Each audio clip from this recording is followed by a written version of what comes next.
Welcome to ABA On Call with Rick Kubina and Doug Kostewicz. Explore insightful ABA discussions. Stick around for a chance to earn a CEU. Listen for 3 secret words, note them, and claim your CEU after the show. Hello, everyone. Welcome to ABA On Call. Today, as usual, I am joined by my excellent co-host, Doug Kostewicz. Doug. Hello, everybody. Good to see you. Good to see you. Today, we're talking about something that, again, this came up from the feedback. If you all give us feedback or have questions, we read it all. And sometimes there are things that are actionable. And this was actionable. Someone said, can you do a review of Walden Two? And this episode is going to be our review. Doug, I don't know about you, but I read this book back when I was a grad student, way back in the mid-90s, and I frankly forgot most of it. What's your experience with it? Well, I think I read some parts of it. I didn't go, so at the time I wasn't quote unquote forced to read it, so I didn't dive into it headlong, but now I was, so I dove into it. Yeah. So you're, you definitely know a lot about Skinner, and let's talk, for this first section, let's just talk about what is Walden Two. And if we start off, we can say that it's a novel, and Skinner wrote in his autobiography that he thought he would be a novelist, but that's not the path he went down. So this was his opportunity to write a novel. It's a novel. It's definitely not technical in the sense that it's sharing data or it's written like a scientific article or scientific book, but it is a novel. And yeah, I'm looking forward to the third section of this conversation, but it is a novel, and it follows sort of the picture of a utopian society, right? Would you characterize it like that? Or his ideal utopian society? Yeah. With the caveat that this is 1947. Yeah. Well, let's just talk about that is genre. There's utopia, and of course there's dystopia, which is the opposite. So utopia, there are many books that are written about this, but I think most of the time they turn out to be dystopias. If they start off as a utopia, this is the most amazing way to live, but yet, no, it's going to get dark. And there's probably some movies that you can think of that are or books that you've read. Did you ever watch WALL-E? That's an example of a dystopia. Remember WALL-E? No. There's a lot. Yeah, the WALL-E. Yep. Children of Men. Do you remember that one? I do remember that one. That's a dystopia. There's like so many dystopias out there. 1984. No, beautiful. So you're right. This is a genre where, and I think you said it exactly right. You have to understand, if you're going to read this book, that this is the background of, it was written in 1945. And it was published in 1948. And none of us have a conceptualization of what it's like to live back then. And what was funny, like there was one little throw off, like we won't give away spoilers. We're going to talk about the book. We're not going to tell you everything, because if you want to read it, we don't want to ruin it for you. Nothing's greater than someone spoiling it. But there was this line where one of the characters is doing something in like the sink, and he pulls out like the stopper. And when he described that, it brought me all the way back to when I was a really young child. And both of my grandparents, they had houses that were built in like the 1900s, 1910. And I remember playing with that little stopper that you would put in. Yeah. People who are listening to this, unless you're of our age, you probably have no conceptualization. I have never seen one of those stoppers. I've never seen one in years. No. But in the 40s, You'll have like baskets that'll stop it in your sink and have a strainer, sure. but they're talking about the old rubber stopper on the metal chain that's attached to the thing. Yeah, it it brings back memories of an understanding. I mean, this is in the middle or at the end of World War II of what's going on at that time. So yeah, this is different. We'll leave it at that. It's different to be going back now and reading it. well, so World War II just ended. There, Mm-hmm.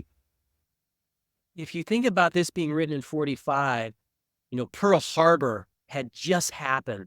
That would be like, I don't know. It's even hard to conceptualize now. Like we all lived through, most of us have lived through 9/11, which was just, but Pearl Harbor in these world wars, we don't even know what that's like. It's very No. hard to conceptualize that, but that had just happened.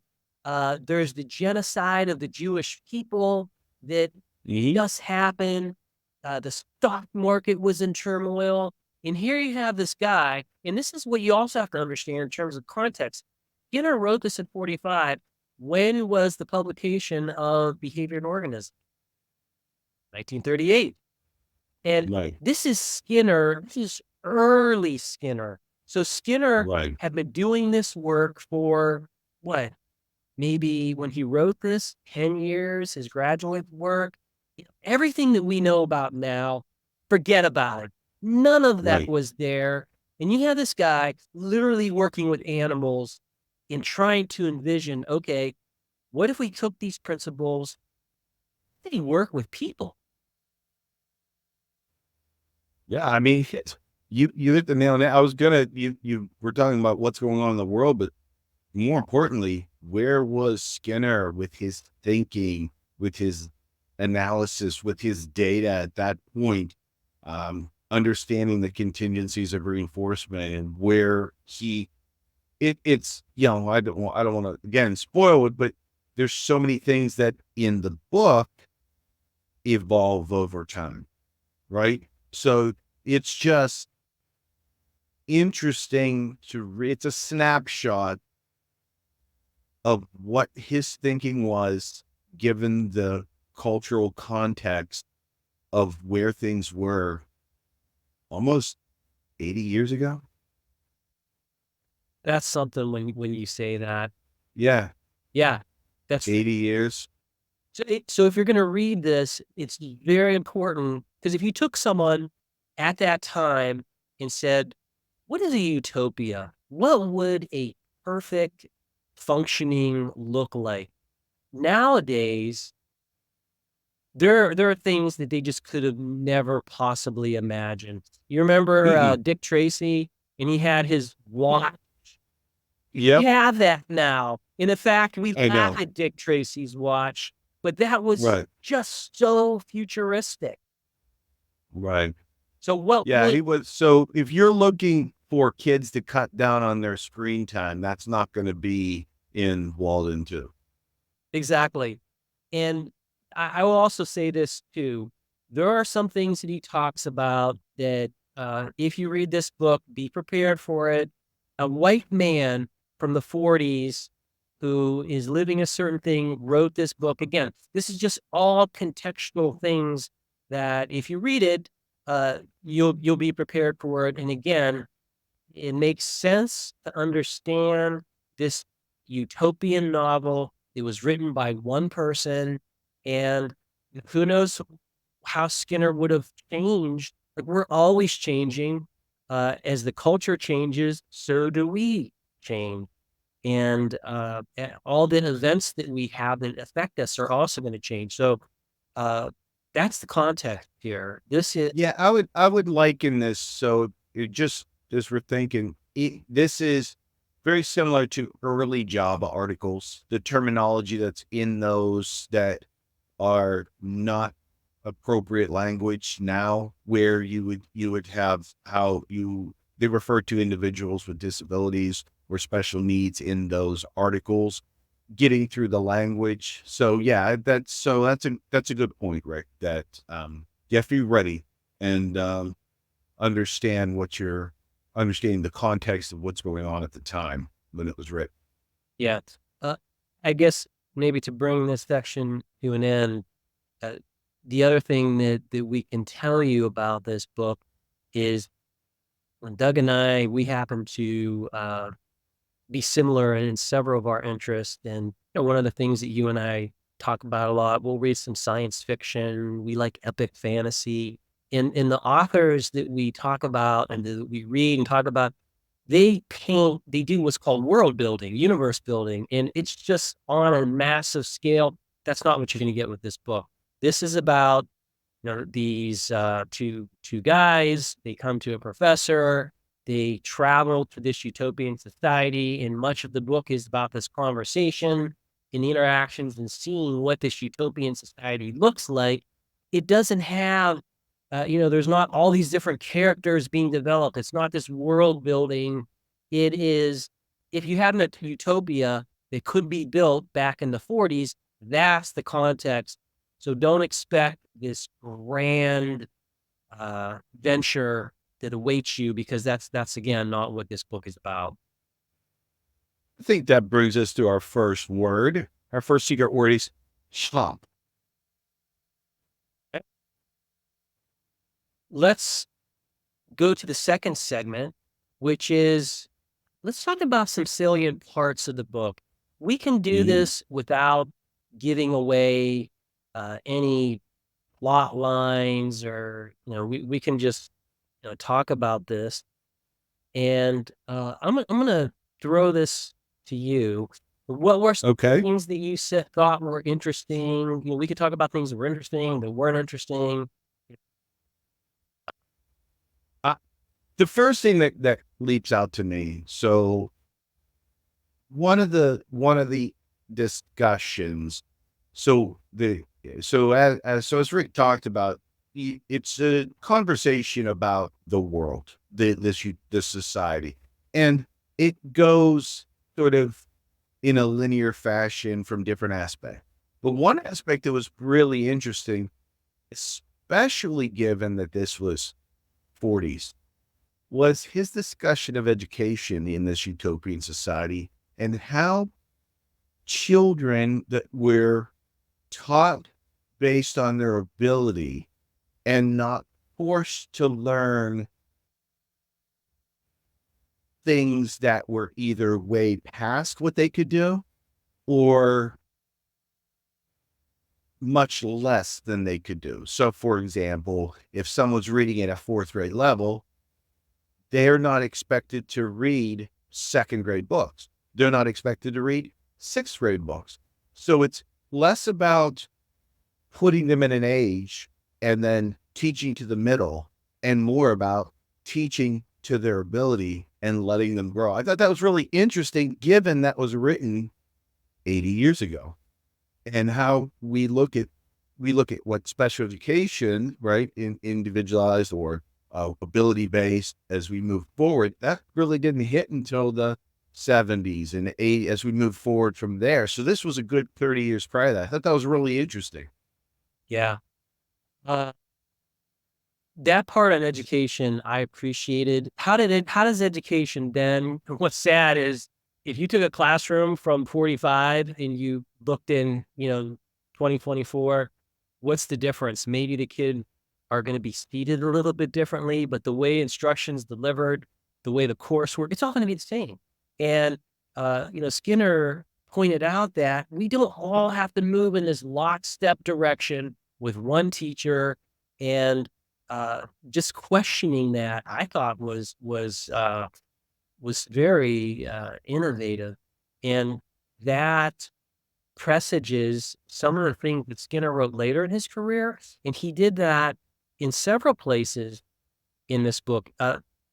The utopian thing that I thought was really interesting, and where he's going with this, is he uses the word behavioral engineering quite a bit in this, and the listeners to our podcast aren't going to be unfamiliar with the techniques of behavioral engineering, which simply means applying behavior analysis, the techniques of behavior change procedures.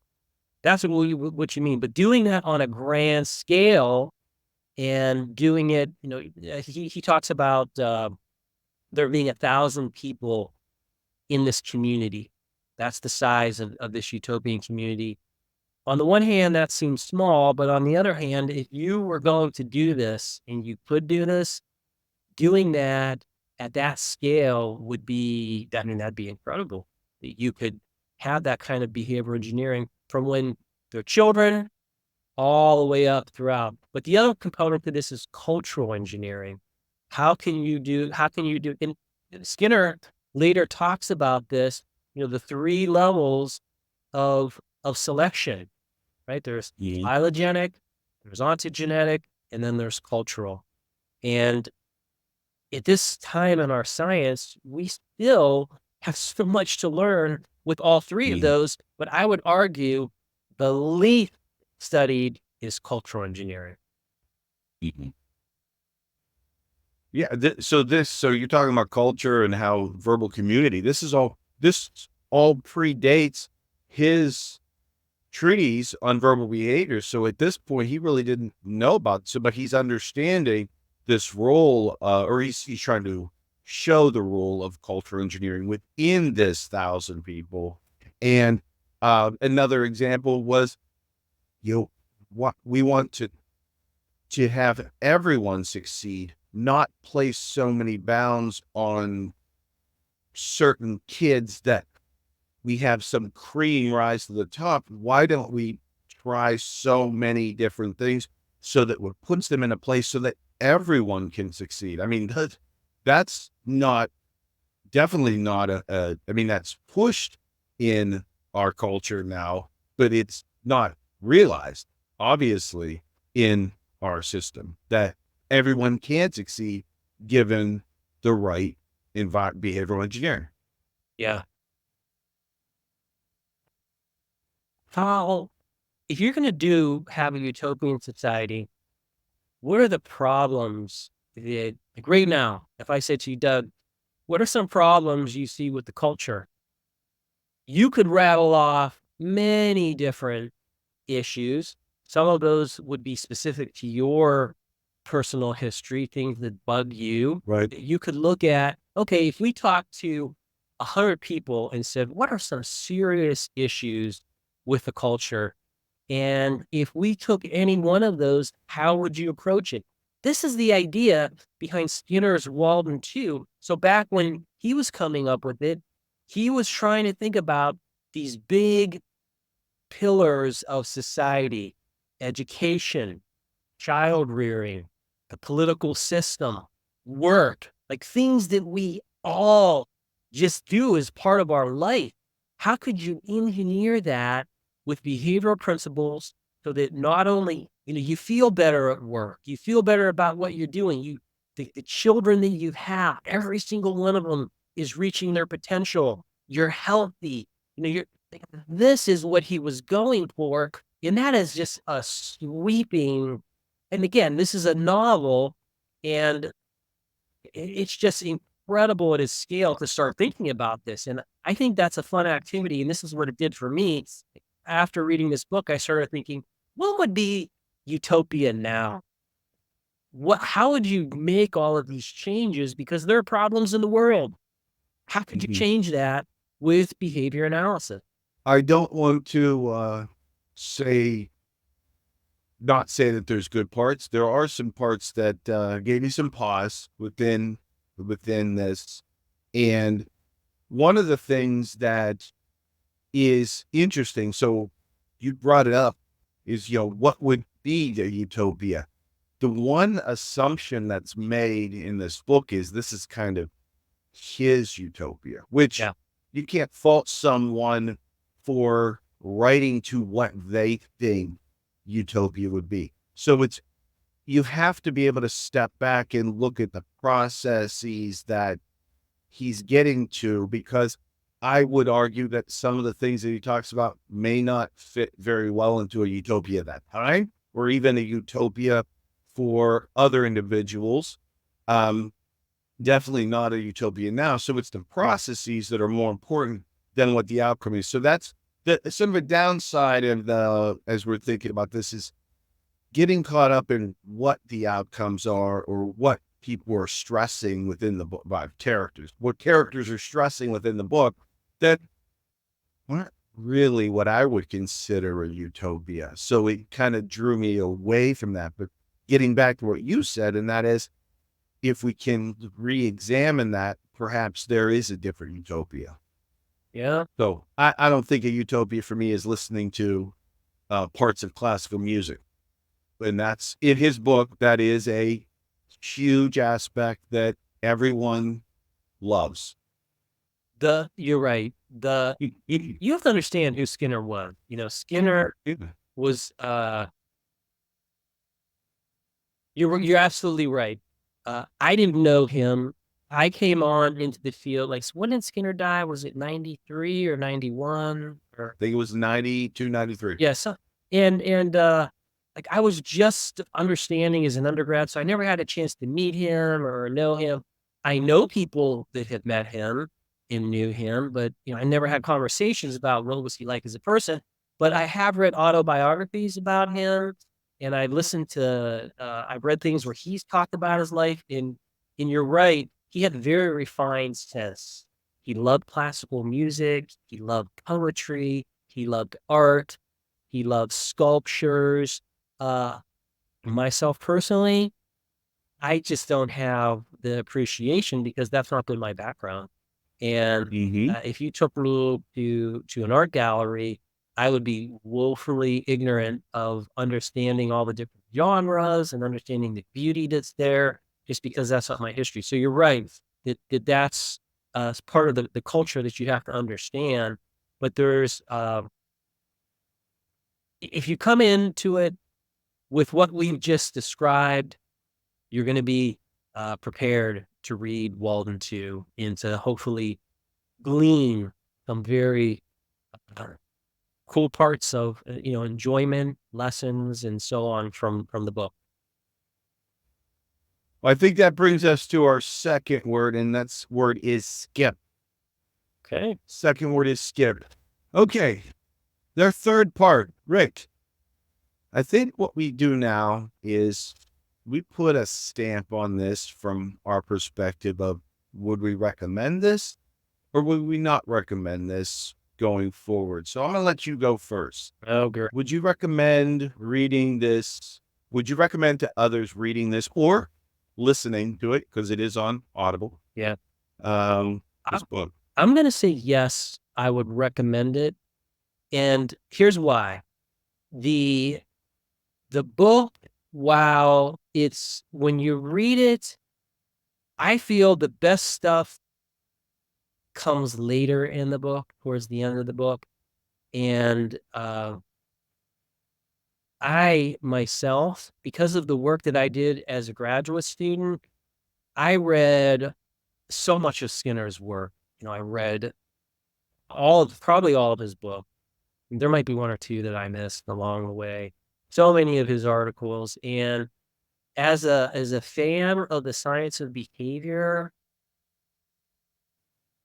I feel that this is something that if you read it, you can talk about it, you can gain some things. If you asked me to rate it on a scale of 1 to 10, that'd be another question. But you didn't ask me that. You said, would I recommend? I just said recommend. My answer is yes. I would give a recommendation. Let me turn the tables on you and say, what's your recommendation? Yes or no? So there's probably maybe 2 times in the last, 20 years where we disagree on something. So I'm going to have to go on a limb and disagree with you. Okay.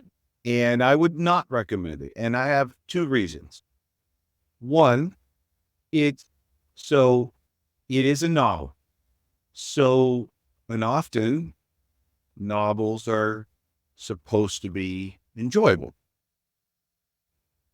I did not gain a lot of enjoyment listening to the book as a novel. Again, I'm not questioning what's underlying this. Sure. But as a novel, and When in our pre-discussions to this, I don't know if any of you listening have read any type of Plato or Greek philosophy, but one of the techniques that Plato uses is Socrates will talk to someone, make his point, and that person tends to respond as not really arguing, just, oh, I see your point. So it's really just someone lecturing to another person. And I found myself hearing in the novel one person setting up arguments, another person eventually just agreeing with them and then moving on to other stuff. They put up a little bit of discussion, but then I'm going to agree with it over time. Yeah, that's the novel side. The behavioral side. So because it is difficult to dissect, I feel that Skinner is so better represented by his other works. And reading radical behaviorism, reading science of human behavior, you're going to get that appreciation, that understanding of behavior. Now, if you want to come back to Walden Two at the end of after you've read other things, you probably will appreciate it more. But if you're looking to learn about behavior analysis, you're looking to learn about Skinner, I don't know that Walden Two is the best representation of what he is trying to get at. So that was mine. So That last comment, I know being polite. Just say what you mean, Doug. I did. I say I give it a non-recommendation read, especially if you're getting into Skinner to begin with. Yeah. Okay. I cannot argue with this. What I'll agree with you that it was tough getting through it in terms of like there's just so much of it where it just follows exactly what you said, which frankly boring. What's the tension in any novel? When you read a novel, there has to be some conflict and it's overcome. But this is not like that. It's one of the characters is the foil and is always, wow, you said this and blah, blah, blah, trying to get at Frasier, who is Skinner. And, some of the things too, I think he did, which they don't seem clever. They seem kind of hokey. Like he called the one guy who's on the fence, Mr. Burris, which is, that's his first name. It is very clear that, again, I'll agree with you. Skinner, it was good that he didn't give up his day job and try to become a novelist. This sold a lot of money back in the day, or made a lot of money, and it sold a lot. And I think it did that because Skinner had a big name. He is an incredible psychologist throughout his whole time. He was groundbreaking.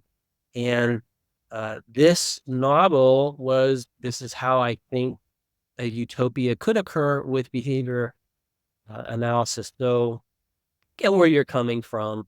And if you are someone who never reads this, you're going to be okay.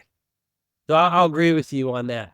From my standpoint, there are some things that if where I think you could get value, but again, you could skip this over, based off of our conversation, if you're really not interested in plotting through some of the parts which are not as fun to read, you could go over that.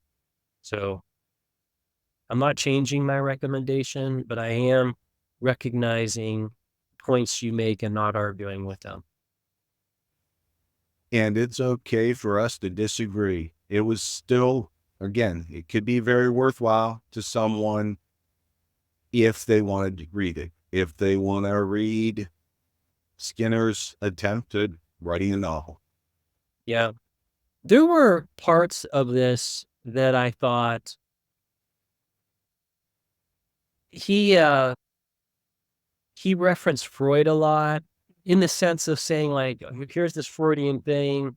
And it was giving way too much credit to Freud but back in the day before, like Freud has been roundly, nobody takes the Freudian psychoanalytic view as serious anymore. Any textbook you read, the general psychology textbook, Freud will be referenced because he's a historical figure, but the actual weight and power of Freudian psychoanalysis has been roundly debunked. Just people made some stuff up, and that's what happened. What is interesting, some other things that I thought that if you do read it, towards the end, and then I mentioned this earlier, he talks about some concepts that he'll really talk about later in his life, which is fascinating. And you and I did a podcast once on free will. Do you have free will or don't you have free will? And there's one scene where Skinner just so well talked about from a behavior analytic view that we think we have freedom or free will, but we really don't. And, Skinner and people who are, many people in behavior analysis, will look at the control from the environment and do we have free will, and come upon that from a data-driven perspective and have a very clear viewpoint, which is, no, we do not have free will. And it feels like we're free to do things, but we're really not. And there are things like that will pop up in the book, which I find, that's on the plus side, and that, worth the read. Awesome. I was just going to say there are some other things that if you do read this book, I think it will help challenge your own thinking about behavior analysis. And like we said in an earlier segment, if you were to come up with a utopia, what would that look like? We live in a world now where there's, and this is nothing new. When Skinner wrote this, he lived in the same world. You have despots. You have systems of government that are more on the stick versus the carrot. And it's all about having behavior and people do things in a certain direction. And some of these forms, these tyrannical forms of behavior control, and it is behavioral control, are hell on earth. And if you look at, the suffering, the death, just where some people live in the world, it's very different. And you would love to have a world where people could live in a utopia. And if you really like behavior analysis and you believe it as not just a tool that you're using to work in the autism clinic or the school that you're working in or wherever you're applying behavior analysis, if you look at it as like, this is a science and it's a worldview, right? And this is something that you could use to change society, I think for that reason alone, it will provoke your thinking and maybe have you look at behavior analysis beyond, conducting this one narrow assessment in some, procedure that you do, but like, how would this be applied and what could it do to our society? Very well spoken. Well, then that would bring us to our final secret word, which is farm. Doug, this was an enjoyable podcast. In terms of reading the book, I'm going to put that on the mildly enjoyable side. You're on the side that's probably mildly unenjoyable. I don't think either of us would say that it was a horrible read or it was an amazing read, but there might be people out there that do read this that might end up having those opinions. So we hope that our discussion in this podcast will lead you to, if you want to read this, great. If you want to read a Cliff Notes version, there's plenty of those out there. Or if you want to not read it, that's fine too. And we appreciate any bits of feedback or questions, and maybe that will generate another topic for us to cover in the future about this. We can do the Walden Two revisited. Well, that's it, Doug. That's a good conversation. Thank you all for joining us on ABA On Call. Thanks for watching this episode of ABA On Call. To get your CEU, follow the link and instructions below the video. You can enjoy the program again there, or you can go straight to the attendance verification quiz. Just enter the secret words and pay the CEU fee to generate your certificate.